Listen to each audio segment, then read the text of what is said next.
आइए, आज का दिन जैसे हम सभी जानते हैं, हम लोग यहाँ पर किस लिए उपस्थित हैं?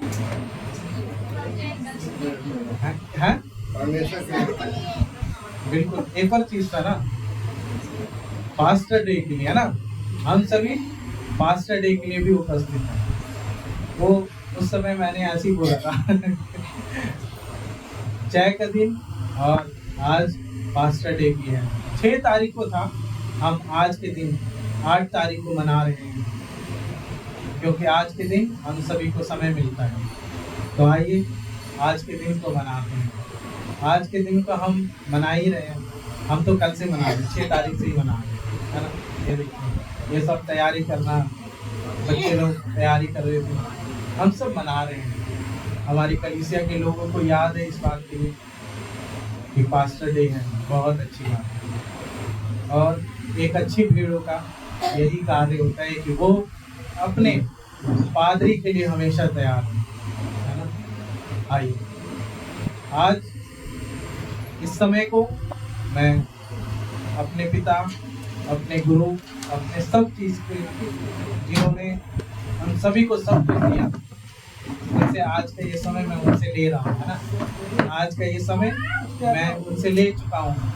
हमारे परिवार ने बोला कि आप उस दिन बैठिएगा और किसी दूसरे को दीजिएगा कि वो करेंगे। तो मम्मी और मेरे में बात हुई, तो मैंने बोला मैं करूँगा, और मैंने आज के दिन को उनसे ले लिया कि आज हमें ये समय दीजिए। और आज पास्टर अमित का भी होना था यहाँ पे, लेकिन वो किसी वजह से आज यहाँ पर नहीं उपस्थित है। हो सकता है वो 12:30 या 1 बजे तक यहाँ पर हो, शायद तब तक खत्म भी हो जाए, लेकिन कोई बात नहीं। हम अपनी प्रार्थनाओं में जब भी हम उन्हें मिलें तो उन्हें इस बात का एहसास दिलाएं कि वो भी परमेश्वर के दास हैं, तो हम आपका धन्यवाद करते हैं। अच्छा, आप एक बात बताइए, ये पास्टर डे मनाते क्यों हम लोग, किस लिए? मैंने थोड़ा सा बताया था। बिल्कुल, हम लोग शॉर्ट में बोल देते हैं कि ये पास्टर डे है ना, हैप्पी पास्टर डे, जैसे हमने यहाँ पे लिखा भी है, शुभ पादरी दिवस। इसका क्या मतलब होगा? कोई मतलब नहीं होगा, लेकिन जब तक हम अपने पादरी का इस समय में, आज के दिन के लिए, उस पूरे समय के लिए, साल भर के लिए, हमने पिछले साल भी मनाया था इसे, और हर साल मनाते हैं हम, पूरे साल भर के लिए यदि हम उनको धन्यवाद ना दें तो पास्टर डे बेकार है, बोलना ही बेकार है, कोई मतलब ही नहीं बनता। आइए, जो हमारे पास्टर हैं, जो हमारे आत्मिक पिता हैं, हम उनका आदर करें, सम्मान करें। हम उनको सामने बुलाते हैं। आए हमारे पादरी साहब, पादरी साहब आ जाए, थोड़ी देर, बस एक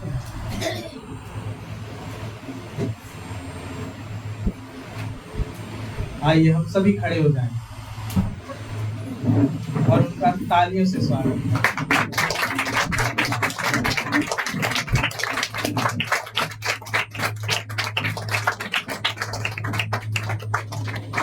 आइए हम सभी मिलकर उनका एक बार फिर से तालियों से उनका अभिवादन करें, और उन्होंने जो हमें पूरे साल भर हमें आत्मिक भोजन जो हमें देते हैं और हमें हमेशा अपनी प्रार्थनाओं में याद रखते हैं। आइए आज हम उनके लिए प्रार्थना करते हैं। आइए हम सभी मिलकर उनके लिए प्रार्थना करें, उनको धन्यवाद के रूप में आशीष दें। आइए हम सभी मिलकर प्रार्थना करें। धन्यवाद प्रभु, हम आपका धन्यवाद करते हैं आज के समय के लिए प्रभु, आपने जो दिया, हम आपका धन्यवाद करते हैं। प्रभु आपने हमें एक अच्छा अगुआ, एक अच्छे चरवाहे दिए प्रभु। हम प्रभु हम अपने हाथों को बढ़ाकर उनको धन्यवाद दें प्रभु। हम आपका धन्यवाद करते हैं कि आप उन्हें ऐसे ही आशीष दें, उन्हें बढ़ाएं, उन्हें प्रभु अपने कार्य के लिए इस्तेमाल करें प्रभु, ताकि वो अपने जो आपके कार्य को कर रहे हैं प्रभु उनमें प्रभु और आगे बढ़ते जाएं, आपकी सेवकाई में प्रभु अपने लोगों को और ले जाने पाए। धन्यवाद प्रभु यीशु, धन्यवाद हर एक बात के लिए। हम आपका धन्यवाद हर एक बात को आपके हाथ में सौंपते हैं और आप ही के प्रिय पुत्र यीशु मसीह के नाम से मांगते हैं, आमीन। धन्यवाद आप सबका भी बहुत बहुत धन्यवाद। प्रभु आशीष दे। अभी सब बाद में करेंगे, जो भी देना होगा लास्ट में दीजिएगा। आइए हम सब सभी खत्म बैठ होने जाएं, के बाद हम सभी बैठ जाएं अपनी जगहों पर। ये सिर्फ अभी धन्यवाद का समय था कि हम अपने पादरी को, अपने पास्टर को पूरे साल भर के लिए उनको धन्यवाद दे सके, है ना, प्रार्थनाओं से आशीष दे सके। आइए हम आज के वचन को शुरू करें और आज का वचन शुरू करते हैं। क्या हम सभी तैयार हैं? आइए हम आज के वचन को शुरू करें और प्रभु का धन्यवाद करें। आज का वचन जैसे हम जानते हैं कि आज पास्टर, इंग्लिश में बोलते हैं पास्टर एप्रिसिएशन डे, है ना, जिसे हम बोलते हैं हैप्पी पास्टर डे। हम जानते हैं हमारी कलीसियाओं के लिए एक पादरी का होना बहुत ज़रूरी है, एक अगुए का होना बहुत ज़रूरी है, और एक अगुए का जीवन, एक पादरी का जीवन आसान नहीं होता। हम सभी शायद बहुत दूर से देखते हैं, लेकिन मैं उनके परिवार का हिस्सा हूँ, मैं उनका बेटा हूँ, तो शायद हमारे परिवार से ज़्यादा उनको समझना या फिर उनकी परिस्थिति को जानने से ज़्यादा कोई नहीं समझ सकता, है ना। हम ज़्यादा समझ सकते हैं, शायद हो सकता है आप भी समझते हैं। पादरियों का जीवन बहुत मुश्किल भरा होता है, वो बहुत अकेले होते हैं। हम वो सबके लिए प्रार्थनाएं करते हैं, लेकिन कभी भी आपने सुना नहीं होगा, बहुत कम होता है, बहुत कम समय होता है कि पादरी बोलते हैं कि आप हमारे लिए प्रार्थना करें, है ना। बहुत कम समय होता है ना, बहुत कम समय में सुना भी होगा आप लोगों ने। वो हमेशा अपने लोगों के लिए प्रार्थना करते हैं, और वो किसके सामने प्रार्थना करते हैं? परमेश्वर के आगे। अपने सारी परेशानियों को परमेश्वर के आगे रखते हैं, सारे दुखों को परमेश्वर के आगे रखते हैं। हमने देखा है बचपन से।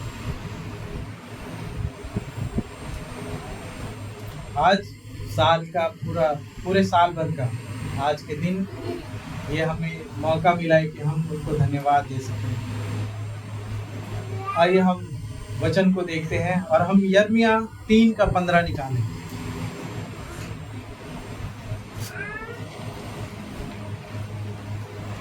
यिर्मयाह 3:15।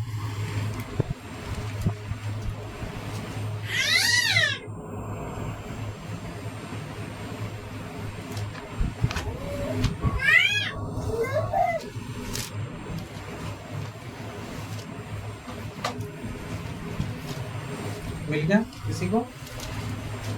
चलिए मैं पढ़ देता हूँ। मैं तुम्हें अपने मन के अनुकूल चरवाहे दूंगा, जो ज्ञान और बुद्धि से तुम्हें चराएंगे। क्या कह रहा वचन? मैं तुम्हें अपने मन के अनुकूल चरवाहे दूंगा, जो ज्ञान और बुद्धि से तुम्हें चराएंगे। परमेश्वर अपने लोगों को, उनके कलीसिया को चरवाहे देता है। किससे चुनता है? हाथ से नहीं चुनता। किससे चुनता है? दिल से चुनकर। इसमें लिखा है ना, अपने मन के अनुकूल, जो उसके मन को भाता है। हम में से कई लोग, हो सकता है हम ये सोचते होंगे कि अरे कोई काम नहीं मिलता तो हो सकता है लोग पादरी बन जाते हैं, है ना। नहीं पढ़े लिखे होते तब भी पादरी बन जाते। हो सकता है कुछ काम नहीं आता होगा तब भी पादरी बन जाते। लेकिन वचन क्या कह रहा है? मन के अनुकूल। हम किससे चुनते हैं लोगों को? हम कपड़े कैसे चुनते हैं? हाथ से, दिमाग से, है ना? परमेश्वर ने कैसे चुना है? मन से। चरवाहों को, अगुओं को, पादरियों को परमेश्वर मन से चुनता है। और वो कितने मन के करीब हैं? परमेश्वर के बहुत करीब हैं। वो हमेशा अपने लोगों के लिए प्रार्थनाएं करते हैं, हमेशा परमेश्वर की ओर अपने मन को लगाते हैं, हमेशा अपनी प्रार्थनाओं को उस परमेश्वर की ओर करते हैं। हम जानते हैं कि परमेश्वर ने सारे अगुओं को, चरवाहों को और जितने भी अगुए हैं परमेश्वर ने हमें दिया। और परमेश्वर यीशु मसीह हमारा सबसे बड़ा अगुआ है। और उसने सबसे अच्छा एक उदाहरण दिया अपने अगुवेपन का।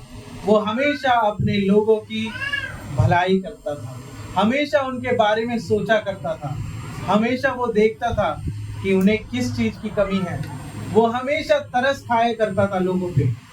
हमें 5 रोटी, है ना, उसका दृष्टांत मालूम है कि जब वो देखता है कि लोग उसके पीछे बहुत देर से चल रहे हैं और बहुत थक चुके हैं, तो वो उन पर तरस खाता है और वो क्या कहता है कि इनके लिए खाने का इंतजाम करो।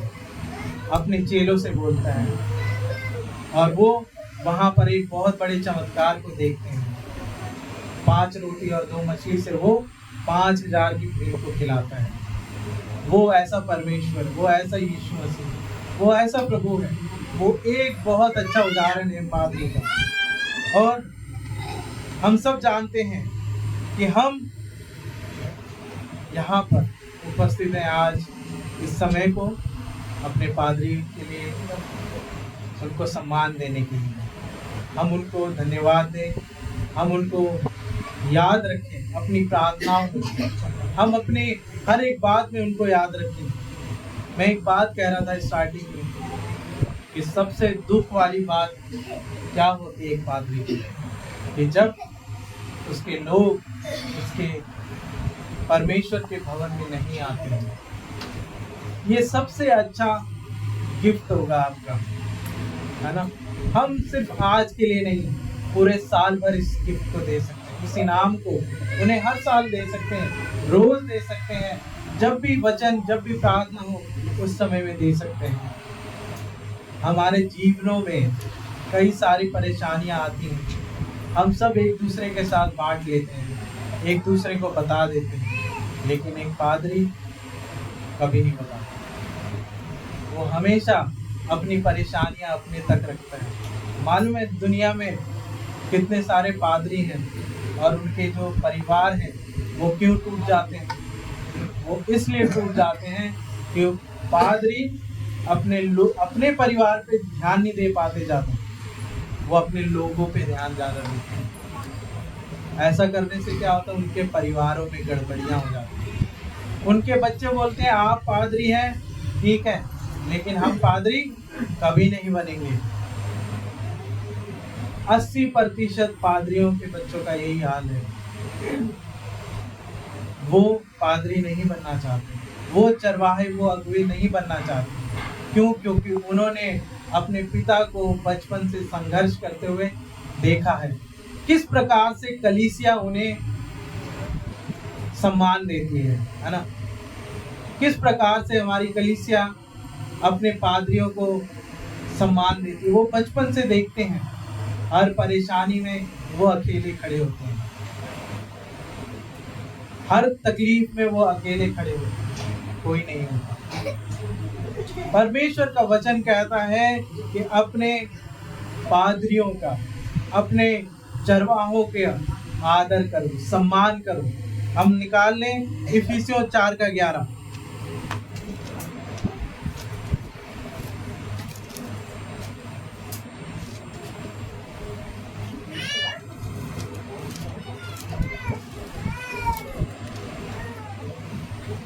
इसमें क्या लिखा है? उसने कुछ को प्रेरित नियुक्त करके और कुछ को भविष्यवक्ता नियुक्त करके और कुछ को सुसमाचार सुनाने वाले नियुक्त करके और कुछ को रखवाले और उपदेशक नियुक्त करके दे दिया, जिससे पवित्र लोग सिद्ध हो जाएं और सेवा का काम किया जाए और मसीह को की देह उन्नति पाए। किसकी देह उन्नति पाए? मसीह की देह, किसी की देह नहीं, सिर्फ और सिर्फ मसीह की देह उन्नति पाए। उसने हम सभी को एक गिफ्ट दिया है।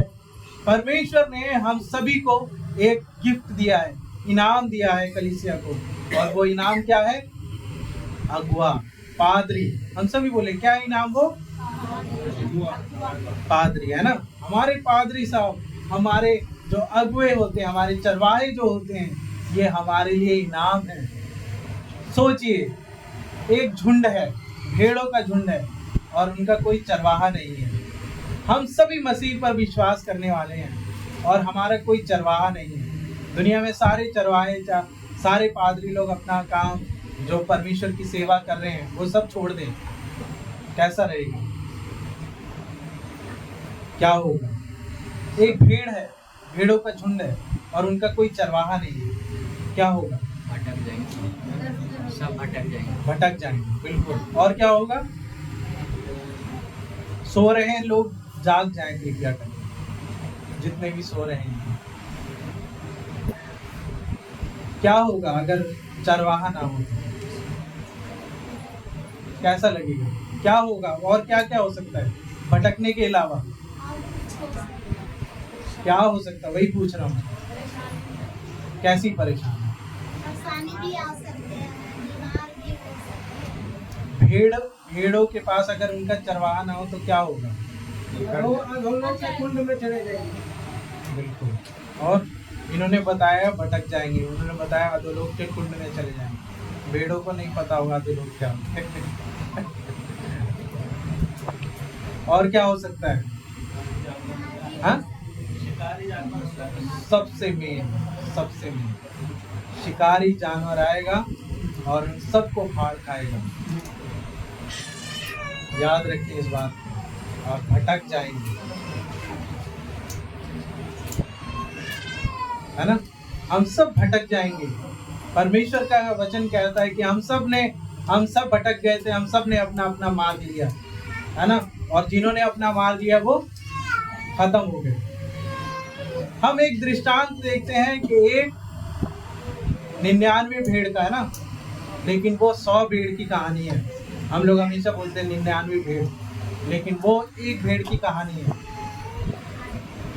वो 100 भेड़ को रखता है और जाता है, और जब वो गिन रहा होता है, अपने बाड़े में डाल रहा होता है, तो वो देखता है कि उसमें से एक भेड़ कम है। और वो भेड़ जो कम होती है वो उसको ढूंढने के लिए निकल जाता है। वो 99 भेड़ को रख देता है उस बाड़े में, और वो एक भेड़ को ढूंढने के लिए चला जाता है। एक अच्छा चरवाहा ऐसा ही होता है। एक कोई तो क्या हुआ, 99 है, उसको भी रात के समय में खोई होगी, क्योंकि रात के समय में बाड़े में डालते हैं ना, शाम के समय में। उस चरवाहे को भी अपनी जान की फिक्र होनी चाहिए थी, लेकिन उसने किसकी फिक्र की? भेड़ की। बोले आप लोग, किसकी फिक्र की? भेड़ की फिक्र की। उसने अपने जीवन की फिक्र नहीं की। वो जंगल में गया, उसने भेड़ को ढूंढा, और जब वो मिल गई और जब उसने बचा लिया उसे, तो उसने क्या किया? बहुत आनंद किया। और वो 99 भेड़ कैसी होंगी, है ना। उसके चरवाहे उसके पास नहीं था, फिर भी वो बाड़ा तोड़ के बाहर नहीं गई। वो अच्छी भेड़ें थी। और ये एक भेड़ कैसी होगी जिसने अपने झुंड से अलग होना चाहा? ये विरोधी भेड़ थी। ये बलवा करने वाली भेड़ थी, जिसको झुंड में रहना पसंद नहीं था, जिसको चाहिए था कि मैं अकेले आजाद फिरूं, आजाद रहूं। हम में से कई लोग ऐसा हो सकता है, हम सोचते हैं कि हमें कलीसिया की कोई जरूरत नहीं है, हमें चरवाहे की कोई जरूरत नहीं है, हमें अपने बाड़े में रहने की कोई जरूरत नहीं है। हमारे कंधे मजबूत हैं, है ना, हमारे कंधे मजबूत हैं, हम सब कुछ कर सकते हैं। हमें ऐसा लगता हो और कई लोगों को ऐसा लगता है कि हमें अलग रहना पसंद है, लेकिन याद रखें, शैतान हमेशा कमजोर कड़ी को देखता है और उसी पर वार करता है। यदि हम अपने जीवन में उस कमजोर कड़ी को बनाए रखते हैं तो हो सकता है शैतान हम पर हावी हो जाए। यदि हम अपनी कलीसिया में किसी भी चीज में कमी हो सकता है शैतान हम पर पूरा अपना धावा बोल दे। यदि हम सभी मजबूत हों, हमारा बाड़ा मजबूत हो, हमारा अच्छा चरवाहा हो, तो शैतान कभी कुछ नहीं बिगाड़ सकता। हम दाऊद के बारे में जानते हैं, सभी जानते हैं ना? नहीं जानते हम लोग दाऊद के बारे में? जानते हैं दाऊद क्या था? दाऊद क्या था? राजा से पहले था कुछ। दाऊद क्या था? चरवाहा था। सोचिए कैसा चरवाहा था। परमेश्वर ने उसे बचपन से चुना और परमेश्वर उसको सिखा रहा था कि कैसे चरवाही की जाती है। उसको ये समझा रहा था कि वो अपने लोगों को कैसे संभाल सकता है ना? वो ये सिखा रहा था। वो भेड़ों को चरा रहा था और वचन बताता है कि जब भेड़ों को उसके जानवरों को शिकारी जानवर उठा ले जाया करते थे, जैसे भालू, चीता, शेर, उनके पीछे दौड़ता था वो, और वो उनका मुंह फाड़ के अपनी भेड़ें निकाल दिया करते थे। परमेश्वर उसको समझा रहा था, उसको बचपन से सिखा रहा था कि उसके लोगों की कैसी देखभाल करनी है, कैसे चरवाही करनी है। एक अच्छा एग्जाम्पल है दाऊद।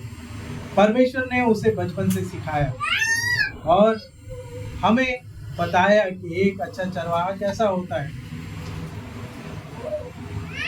दाऊद के जो अपने लोग थे, उन्होंने उसे कुछ नहीं समझा। उसके पिता तक ने उसे कुछ नहीं समझा। उसके पिता ने अपने सारे बच्चों को यीशे, उसके पिता का नाम, उसने सबको लाया शामुएल के सामने, लेकिन दाऊद को नहीं लाया। उसे बोला कि दाऊद एक और बेटा वो है तो, लेकिन क्या कर रहा है वो?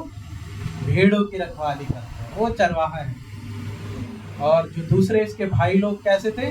बहुत हिष्ट-पुष्ट, जवान, बड़े, लंबे, चौड़े, लेकिन परमेश्वर उनमें से किसी को पसंद नहीं करता। और जैसे ही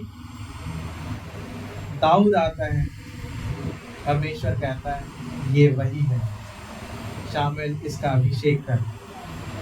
और शामुएल उसी समय उसका अभिषेक करता है। हो सकता है जब उसकी भेड़ों में से शेर उठा के ले जाया करता था, हो सकता है कि वो सोचता होगा कि कोई बात नहीं, एक ही भेड़ तो गई, मेरे बाप की भेड़ है, कितने भी चली जाए क्या फर्क पड़ता है ना? होता है ना, मेरे बाप का है, कुछ भी करते रहो, है ना, मेरे बाप का पैसा है, कोई बात नहीं, उड़ाने दो। हो सकता है दाऊद ऐसा सोचता हो, है ना, लेकिन उसने ऐसा कभी नहीं सोचा।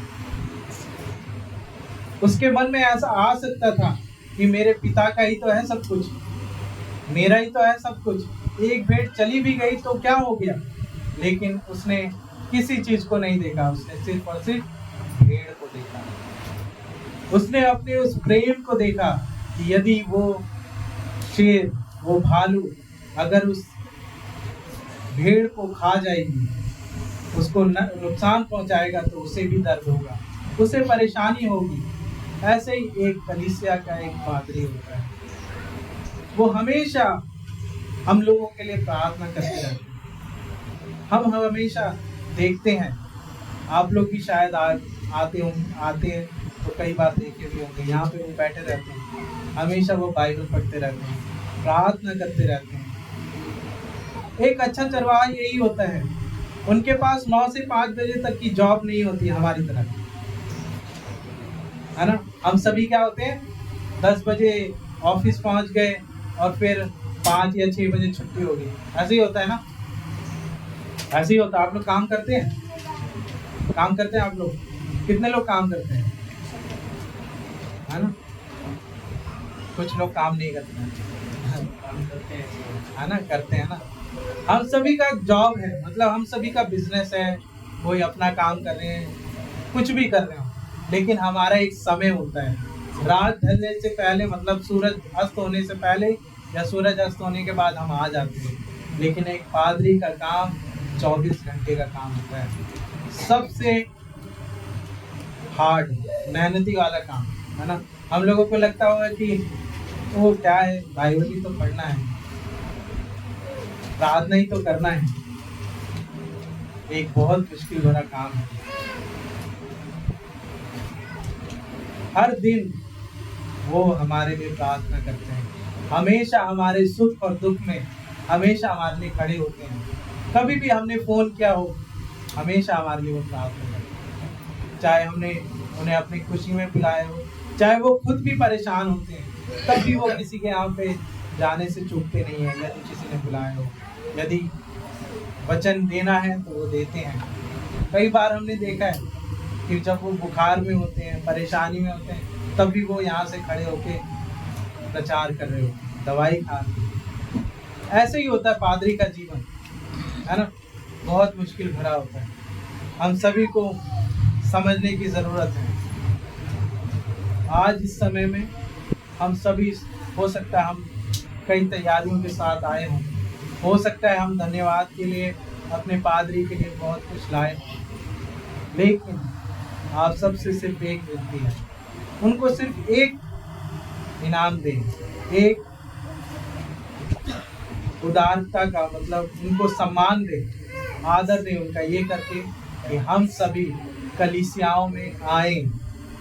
जब भी वचन होता है, जब भी शुक्रवार, सोमवार की या मंगलवार की प्रार्थनाएं होती हैं, हम लोग आए, ये सबसे बड़ा गिफ्ट होता है। एक पादरी का जो मन होता है ना, वो किसी चीज़ से नहीं आप आनंदित कर सकते हैं। मैं समझ सकता हूँ इस बात को। जब वो यहाँ पे खड़े होते हैं तो उनका निगाह उस गेट पे होती है कि कौन आ रहा है ना। और जब कोई नहीं आता है तो वो निराशाओं का समय होता है।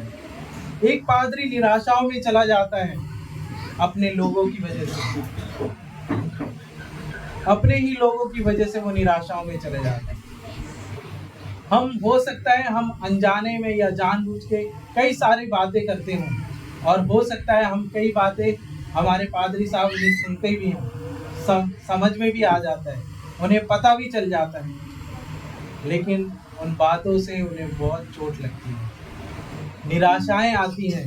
हर पादरी के साथ ऐसा ही होता है, पादरियों के साथ ऐसा हमेशा होता आया है। हमें अपनी कलीसियाओं में इन सब चीज़ों को बदलने की ज़रूरत है ना।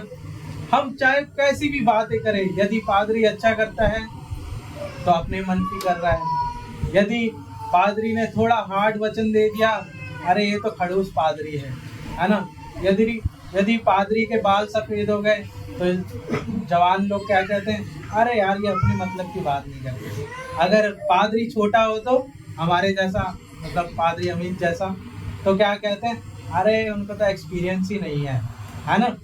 कई बार ऐसा हो सकता है, मैं ये नहीं कह रहा हूँ कि आप लोग ऐसा करते हैं, ऐसा हो सकता है, ऐसा हमारे मनों में आ सकता है, लेकिन याद रखें जो पहला वचन था, परमेश्वर ने कैसे चुना है अपने सेवकों को,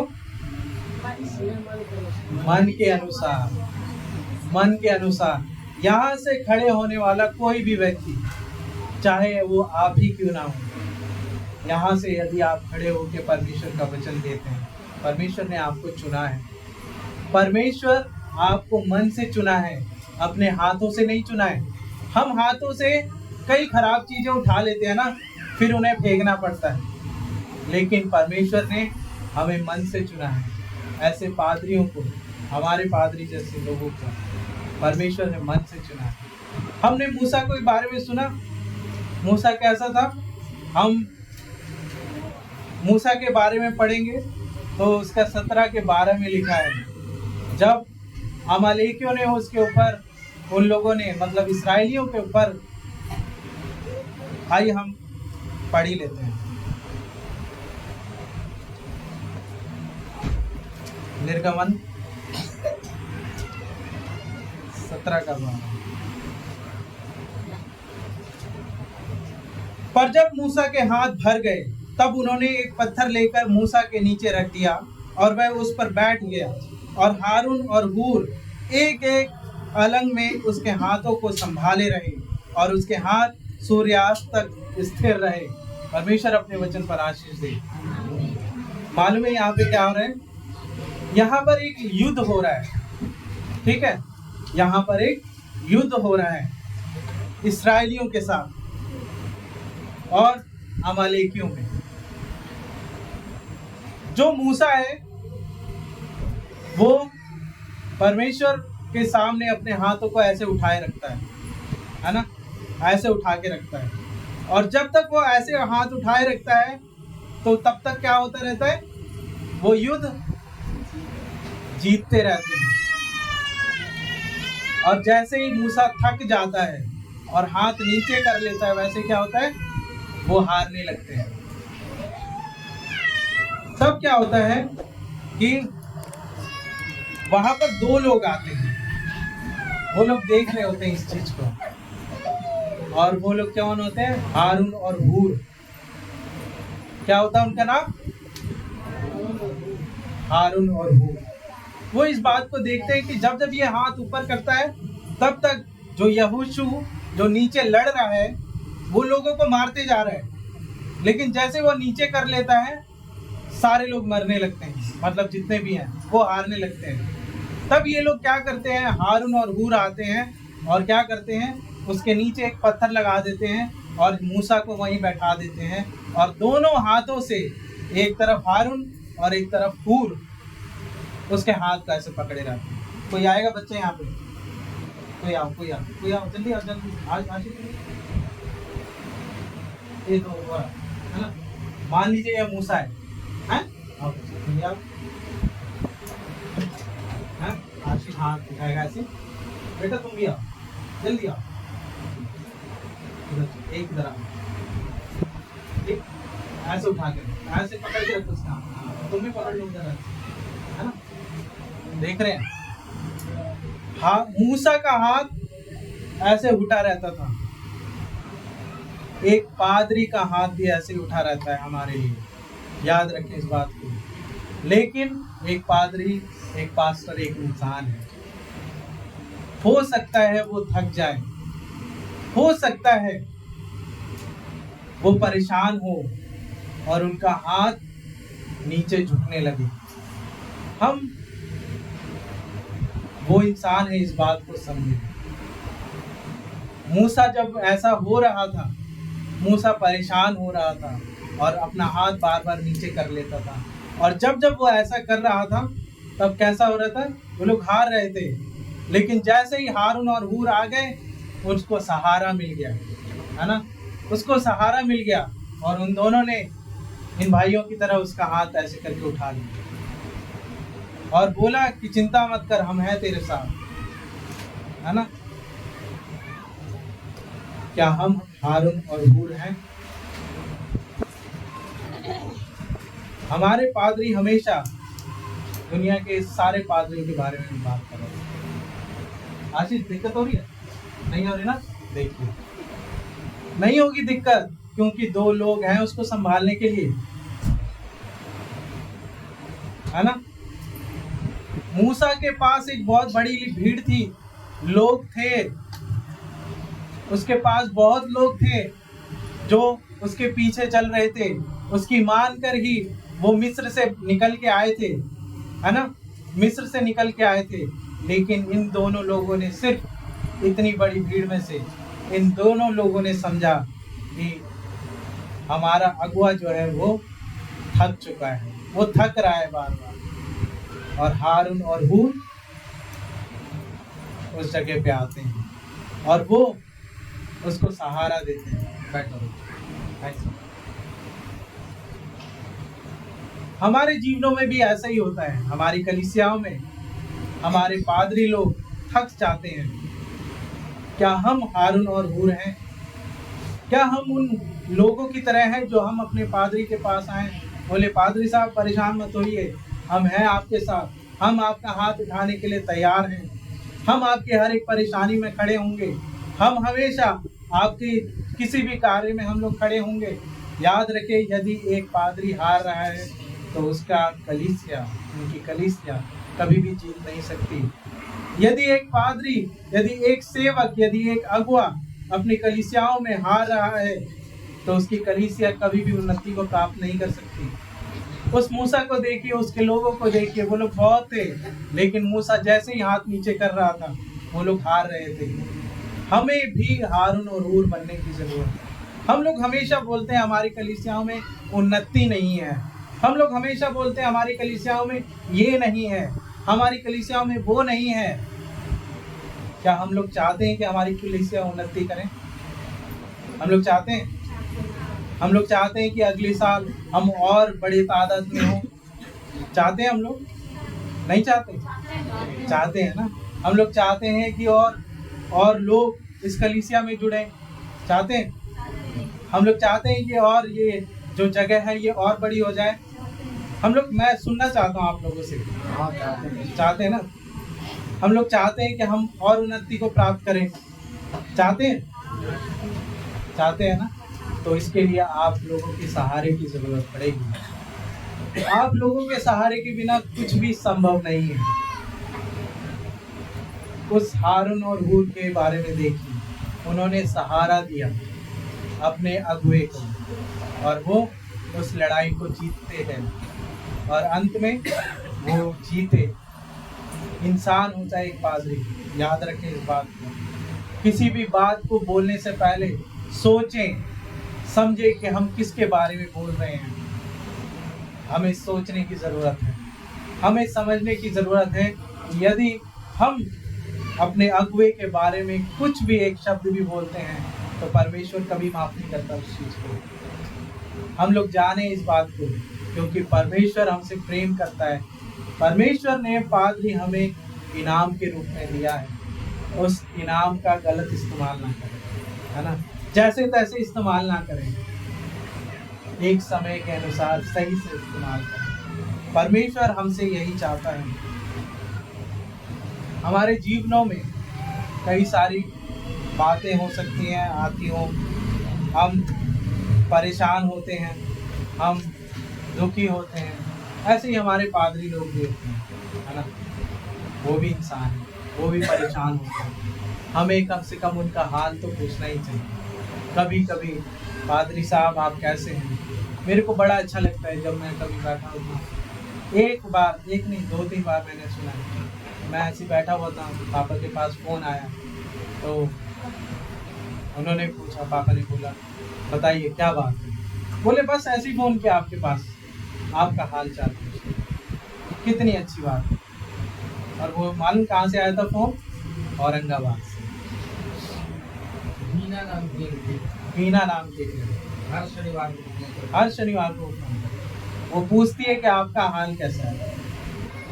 क्या हम ऐसा करते हैं? हम जब भी परेशानी होती है अपना फ़ोन उठाया, टक टक टक टक टक, हेलो पादरी साहब, सर में दर्द हो रहा है, प्रार्थना। अच्छी बात, करें प्रार्थना। वो चाहते हैं कि आप लोग प्रार्थना करवाएं, लेकिन एक फ़ोन ऐसा भी होना चाहिए कि आप उनका हाल चाल नहीं पूछें। इनका ही नहीं, हमारे पादरी अमित भी हैं, उनका हाल चाल पूछें। ये दोनों लोग हमारी कलीसियाओं को संभालते हैं, हमारी कलीसियाओं को बढ़ाने के लिए अपना दिन रात एक करते हैं।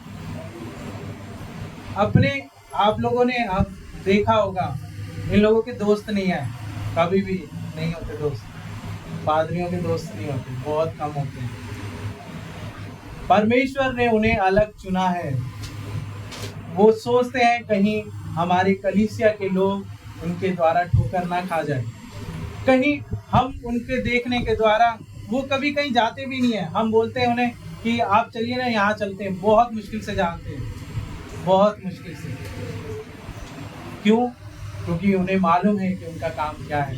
एक पादरी का जीवन पूरा समर्पण का जीवन, बलिदान का जीवन होता है। हमें ये बात समझने की ज़रूरत है। हमें लग सकता है कि उनके पास सब कुछ है, गाड़ी है ना, घर है, बेटा भी है, कमा रहा है, सब कुछ की कोई कमी नहीं है। सच में परमेश्वर ने हमें सब कुछ दिया। हालेलुया।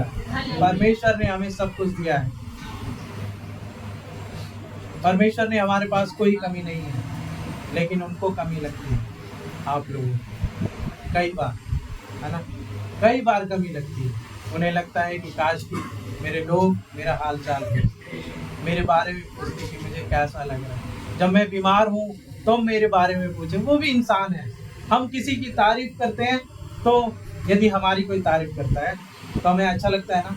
हमें लगता है बहन आपने बहुत अच्छा सूट पहना है ना, भाई आपका आज शर्ट बहुत अच्छा लगता है ना। तो एक पादरी को भी वैसे ही लगता है। परमेश्वर ने चुन लिया, इसका मतलब ये नहीं कि परमेश्वर ही उनके बारे में सब कुछ करेगा। उसके लिए उनके लिए आपको बनाया है, आपको रखा है, ताकि आप उनका हाल चाल पूछ सकें, आप उनके बारे में जान सकें, उनको बता सकें। हम एक कमज़ोर कड़ी ना बने। याद रखें, शैतान हमेशा उसी तरफ से हमला करता है जहाँ पे कमज़ोर कड़ी होती है। हम लोगों ने कबड्डी खेला है ना, कबड्डी खेला है ना, कितनों ने खेला है? औरतों में से भी खेला होगा, हाँ बहनों में से, है ना, खेला है ना। हम सबसे पहले किसको टारगेट बनाते हैं? जो कमज़ोर होता है ना। हम उसी तरफ दौड़ते हैं कि जो भाग नहीं सकता है ना। वो तो ऐसे ही होता है ना। हम उसी तरफ दौड़ते हैं, उसी तरफ, मतलब वो तू कबड्डी बोलते हुए जाते हैं कि जो पीछे हट नहीं सकता, जिसको परेशानी होती है। और यदि वो व्यक्ति पकड़ में आ गया तो हम जीत जाएंगे। शैतान ऐसा ही है, कमज़ोर कड़ी को देखता है शैतान। हमारी कलीसिया में क्या कमज़ोर कड़ी है वो देखता है। इस्राएलियों के ऊपर अमालेकियों ने एक बार युद्ध किया था। मालूम है कहाँ से? पीछे से युद्ध किया था। और पीछे क्या थे? वो लोग बहुत दूर से आ रहे थे चलते हुए, और थके हुए थे, और एकदम बेहोशी की हालत में थे।